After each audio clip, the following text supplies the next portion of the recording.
because many bought more land and land where they wanted it. Okay, so that's a variation in compared to what might have happened in Trinidad. Because we have young people here, I'm going to look at the section that I call the children. Usually in the historical account, we do not hear about the children. We always hear about adults. So I'm choosing the opportunity now to give you some of what the lives of children might have been during that period. Children also migrated with their parents. Some were actually in vivo, that is, in the stomachs of their mothers on their way to the Caribbean. Some were on the ship, but many were actually born in the Caribbean. And the definition of children today differed from definitions of children at that point in time. So people who we would consider children now were either considered under the indenture contract as minors or infants. And the minors were children who were under the age of 15, but they were more than 10 years old. And the infants, were under the age of 10. Okay, Indians migrating to St. Lucia in particular comprised 17% of the population. And Indians arrived in St. Lucia between 1859 and 1893. Parents were not obligated to indenture their children, but often they found it worthwhile to do so because of economic constraints. Children were entitled to 3 pence to 6 pence a day, and minors could actually earn 9 pence to 1 shilling. And I said earlier on that women in St. Lucia, indentured women, were entitled to 10 pence. So minors could actually earn more money than women. So it was feasible to get children engaged in indentured labor. So the parents found it necessary to have them sign contracts. Most of them were, the younger children were assigned to weeding or other light work. Another reason why children were indentured was because that they could receive a quarter acre of land. In St. Lucia, one of the incentives, because the wages were so low, added to the incentive of the wage was provision ground. And so the planters ensured to tell the recruiters to tell Indians that they should come to St. Lucia because not only would they be given a wage, but they would be allowed a half acre of land. And so if children were indentured, then they would be also allowed a quarter acre of land.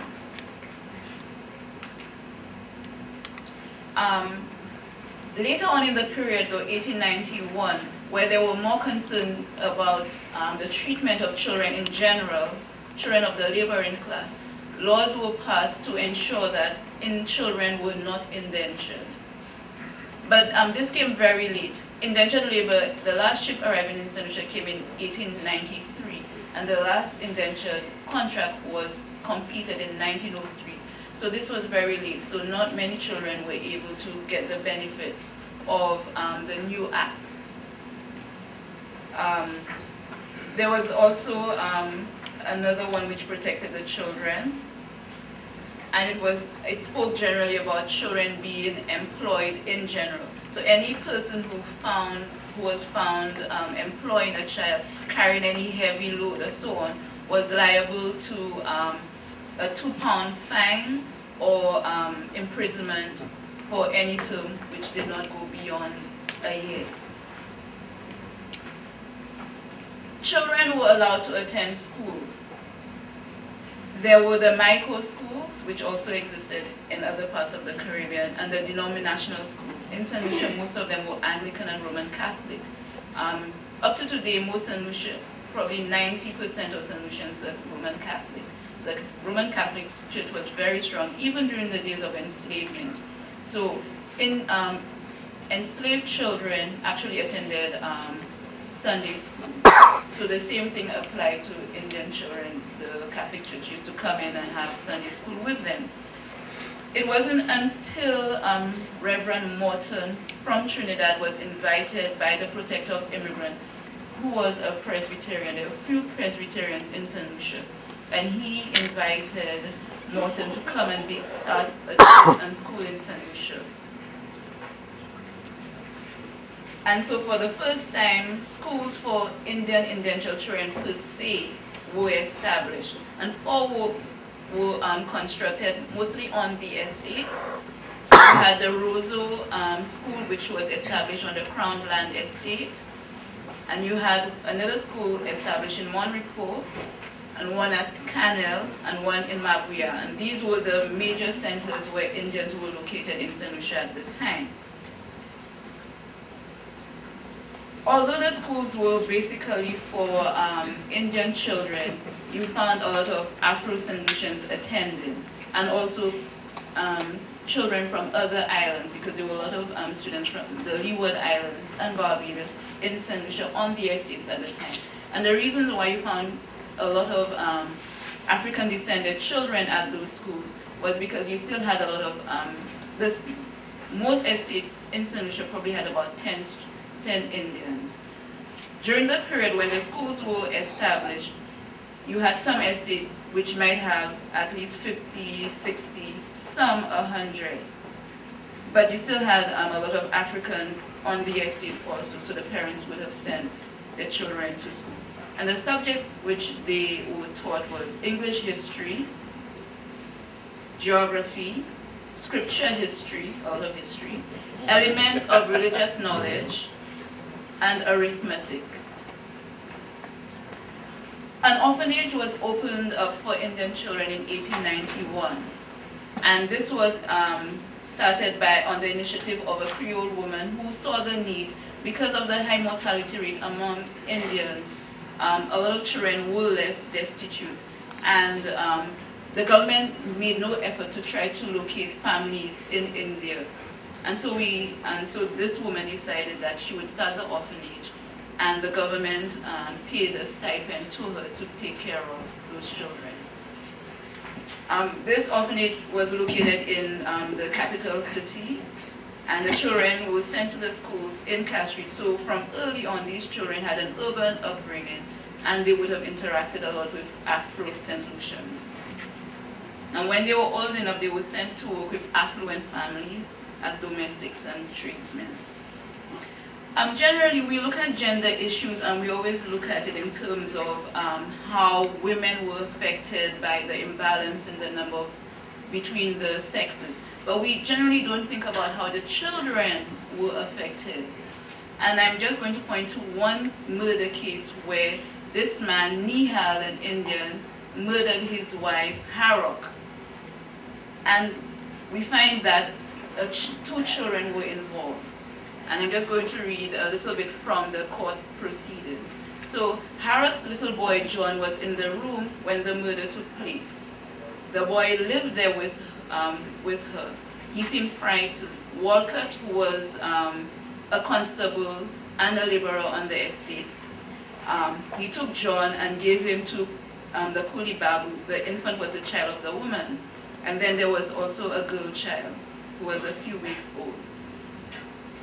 And the children saw the gruesome murder. But what we don't... Okay, let me read some more. So it says that Nihal, the perpetrator of the crime, he killed Harok, probably because the child, John, was not his child. Now, the child was not living with them initially. And something happened which caused the child to come back to live with them. But we have no idea why the child was returned. And who was the child with before that? We have no idea what that child's life was. And the feeling was that it was because that child had come to live with them. That's why the wife was murdered. So here we have, the whole gender issue affecting children, but we need to study this a little more. And there's a more complete description of what happened.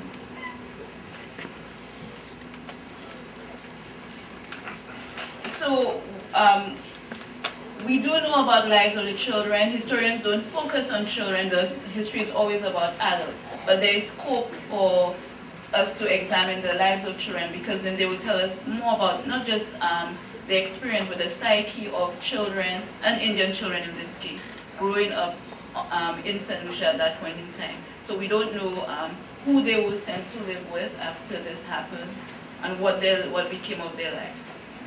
This is my comment. Now, a lot has been written about the indentureship system as it existed in the Caribbean. Historians such as Professor Brinsley Samaru, Professor Bridget Barton, Professor Kelvin Singh, Professor Vereen Shepherd. There are lots of historians who have written on the Caribbean especially, and who have written on the structure of indentureship. What we find is less information available on why the indentureship system was abolished. And I'm going to finish off now with the abolition of indented labor. In 1917, an act was passed in India which stated, and I quote, "No native of India shall depart by sea out of British India for the purpose of or with the intention of laboring for hire in any country beyond the limits of India," unquote. This act prohibited the recruitment of indentured laborers from the 12th of March 1915, and all indentured contracts were terminated in the colonies on the 1st of January 1920. So the indentureship system ceased to exist from 1920. We can say that indentured labor in the context of Trinidad was not abolished because of economic reasons. We need to understand that it was not because of a lack of demand for Indian indentured laborers that the majority of the planters in Trinidad did not want indentured laborers. In fact, the planters continued to requisition indentured laborers straight until 1917. Even when all indentured contracts ended in 1920, you had planters in Trinidad, Jamaica, and British Guyana continuing to petition the government of India, asking that they send indentured laborers to these colonies. In 1922, a delegation from British Guyana visited India to lay a case before the government of India and before Gandhi specifically, asking for him to re-establish some form of indentureship or some form of some system whereby laborers could continue coming to the Caribbean. So we can therefore say that it was not abolished because of economic reasons.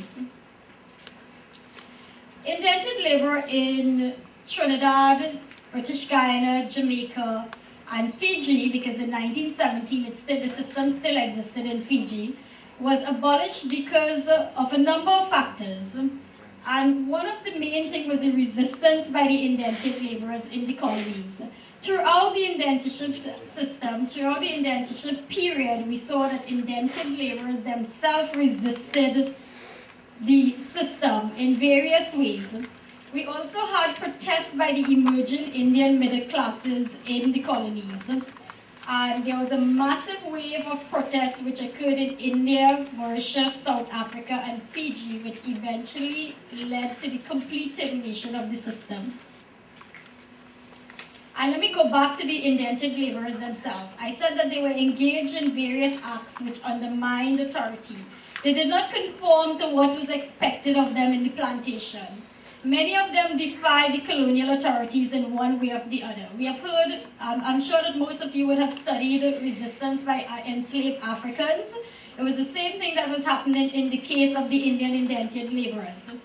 And a lot of times you would find strikes, desertion, fake illnesses, all these occurring during the indentureship period throughout the colonies, not just in Trinidad, but also in British Guyana, in Fiji, in Mauritius. At the same time that the indentured laborers were resisting indentureship, you had an emerging middle class, or Indian middle class. That was those Indians who had either completed their contracts and were now settled as free Indians in the colonies, or in the case of South Africa and Fiji, there were Indians who had migrated not as indentured laborers, but as independent workers and as tradesmen. So you had an emerging middle class, a group of somewhat educated individuals, Indians. In the case of Trinidad, they were Presbyterian educated individuals who were now settled in the colonies alongside the indentured laborers. And the emerging Indian middle classes in these colonies they had problems with the low status of Indians. Wherever Indians existed, they were referred to as coolies, whether they were indented laborers or whether they were free laborers. So the middle classes started protesting this low status. In South Africa, the freedom of the Indians, the middle classes, were restricted. They could only settle in certain parts. They could only build their homes in certain parts of South Africa. They could only walk on certain areas. There was a law that prohibited them from walking on the pavements, on the sidewalks. And they could not own businesses. They had to pay taxes, high taxes. So you find that the protest of the Indian middle classes in South Africa was exceptionally high as compared to the other colonies. Now, at the same time, you had a movement in India that emerged protesting the indentureship system. This movement developed into an anti-colonial movement. It was tied up with issues of Indian nationalism. Basically, what I mean is that Indians felt by 1900, definitely by 1910, Indians felt that it was time for them to become an independent country. So you had nationalists who were now agitated for freedom, for something called Swaraj. Okay, and they wanted complete independence of British rule. And they used the indented issue to show that the British government, the British imperial government, could not care for the Indians in the colonies.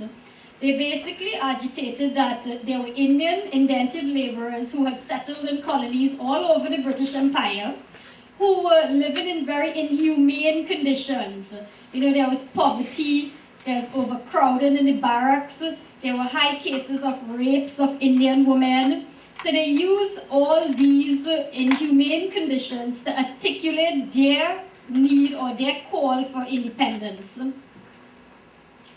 And central to this whole agitation was someone called Mohandas Karamchand Gandhi, which I'm sure every one of you have heard about Gandhi by now.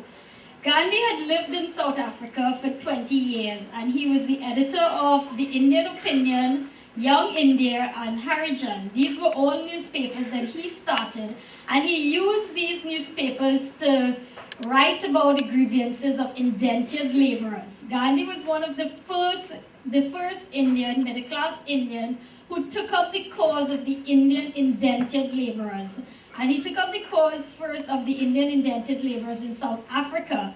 He started off by protesting against the grievances of the middle class, and then he recognized that the laborers were existing in very poor conditions, and he started articulating for the end of indentureship. He was concerned about racial discrimination in South Africa. Again, the whole status of Indians as coolies. Another one was Madan Mohan Malvia. In 1916, Malvia moved a motion for the abolition of the system of indentured laborers. And he noted, and I quote, "It is a matter of time before the system is legally ended." And the British imperial government and the government of India were unnecessarily prolonging that moment. So by 1915, you had general opinion in India, as well as amongst the Indian population in South Africa, Fiji, and Mauritius. The general opinion was that it was time to end indentured labor, and the British imperial government, as well as the government of India, was just taking too long to give a final date for the abolition of the system.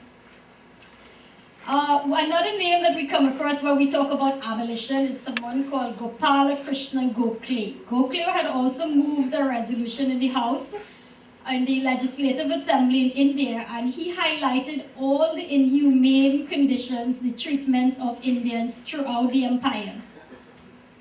What we find happening, therefore, is that by 1915, the cumulative effects of all these different types of agitation, that is the resistance by the indentured laborers, the resistance by the Indian middle classes in the colonies, the resistance by the Indian nationalists in India, as well as by indentured laborers who had returned to India. There were certain groups of indentured laborers who had completed their contracts in the colonies, who had returned to India and who were protesting against conditions there. And I will give you the example of one woman who is called Kunti. Kunti was an indentured laborer in Fiji, and while on the plantation in Fiji, she had been sexually molested by a plantation overseer. And her case was taken up in Fiji, and Indians in Fiji, middle-class Indians in Fiji, were now using it to show that the British imperial government was incapable of protecting Indian women, and that Indian women in the colonies were being subjected to rapes, to sexual assault. Kunti returned to India in 1916, and the Indian nationalists there had her talking at public lectures. They promoted her story in the newspaper, and she was used by the Indian nationalists to show that Indians, wherever they were in all the colonies, whether it was Trinidad, South Africa, Fiji, Mauritius, British Guiana, wherever they were existing in such poor conditions that it was now time to end indentureship. And by 1917, the government of India is forced to accept that indentured labor is a major problem in the colonies, that the Indian people themselves do not want indentured laborers. So what you have happening is the government of India now placing some kind of pressure on the British imperial government, and there are lots of letters sent back and forth from Delhi to London, where the government of India asking for indentureship to be ended now because of the protest movements that had emerged in the colonies and in India.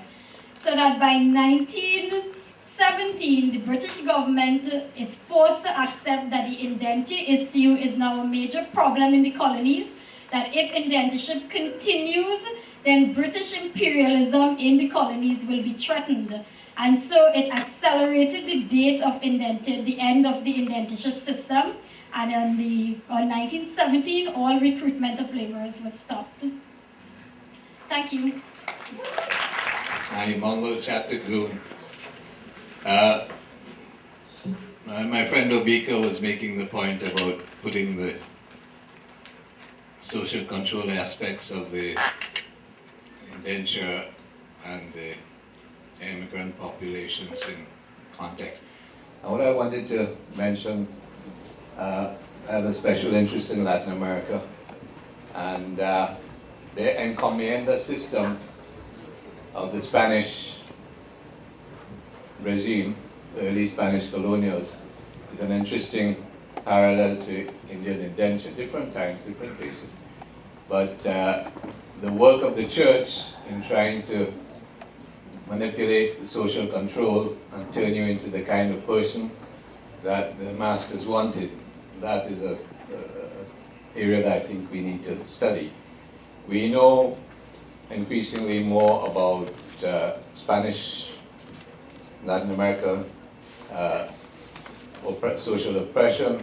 We have Chavez next door, and that's a very interesting area that I think students need to look at, and we need to expand our social education in terms of Latin America, now that Spanish is the second language of Trinidad and Tobago. I need to explore the Tobago aspects of that. And what I notice when I visit Venezuela in particular, Presentation College, San Fernando, where I come from, like Obika, we have gone to Venezuela for 27 years, every July. And we visit the places like Cumana, which used to be the administrative center for Trinidad and Tobago and elsewhere. And the churches were planted in the English villages, in the Venezuelan Indian villages, in the same way that the Christian churches were planted in the barracks of the Indian, the estates where you had Indians. And then we know not much from the Trinidad education I had in history of French colonialism. But if we were to look at the two aspects of, say, like Martinique, Waterloo, and what happened in Haiti, the aspects of the social control and the manipulation of people on our psyche. And I was pleased to hear that, are you St. Lucian, ma'am? Yeah. Yes, good, I have family there. Right, the St. Lucian situation, and you know, the Martinique and Guadeloupe not wanting to go independent, whereas Haiti as an early case was brutally smashed as a nation, still is today, and the divide and rule conditions there, the manipulation is horrendous. It makes George Bush look almost human. Yeah, so I wanted to look at those comparisons, and you know, in the arts we can look at this, and if Obika and the rest of us can get together now that we have a film corporation in Trinidad, you know, look more closely at that kind of social manipulation, it would read on to the improvement of the social conditions and our ability to look at, you know, Indians and Africans, and now Chinese in Trinidad, and you know, have perhaps a better world in which to live. Over now. I just wanted to let the audience know also that Martinique and Guadeloupe also imported Indian indentured laborers, and I think St. Croix as well. So it was the Caribbean region when we speak of it. Okay? And of course, the comparative approach to history is also important when we talk about the analytical approach. Important that we have Ron and Terence here, Dr. Sukram and Ms. Joseph working on these areas, because there's a lot of information available on Trinidad, British Guiana and Jamaica, but we tend not to hear about the smaller islands. Morning. My name is Shivam Raj from Mr. Boys in the college. I would really like to congratulate the panel for the initiative that they have taken to have this seminar for the students. And I hope it has been a learning experience for everybody, because you find that with Caribbean history there is, and Dr. Manis was just saying, the tendency to neglect these smaller islands, especially those who tend to rely on the textbooks most of all.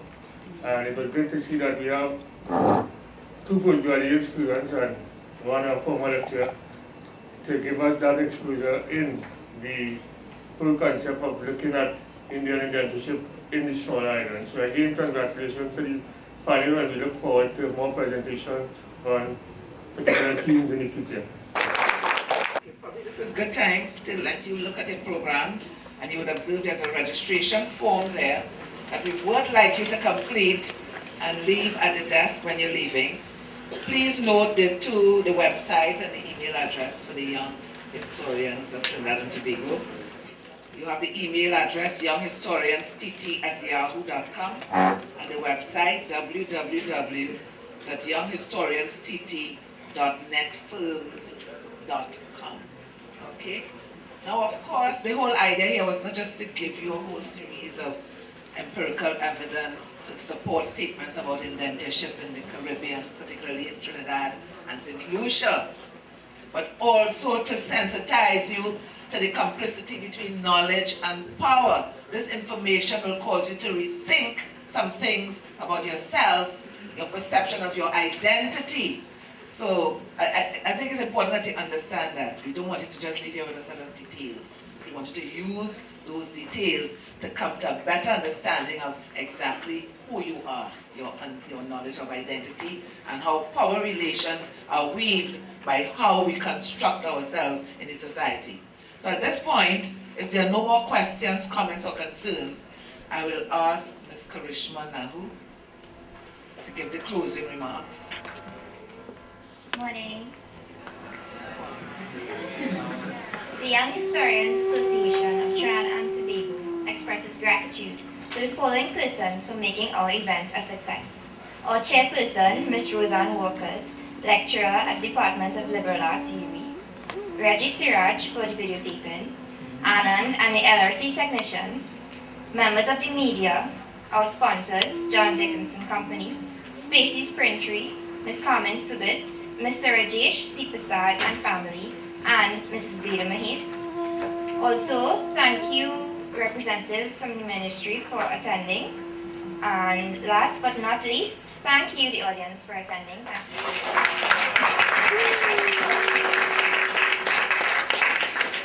Refreshments for students.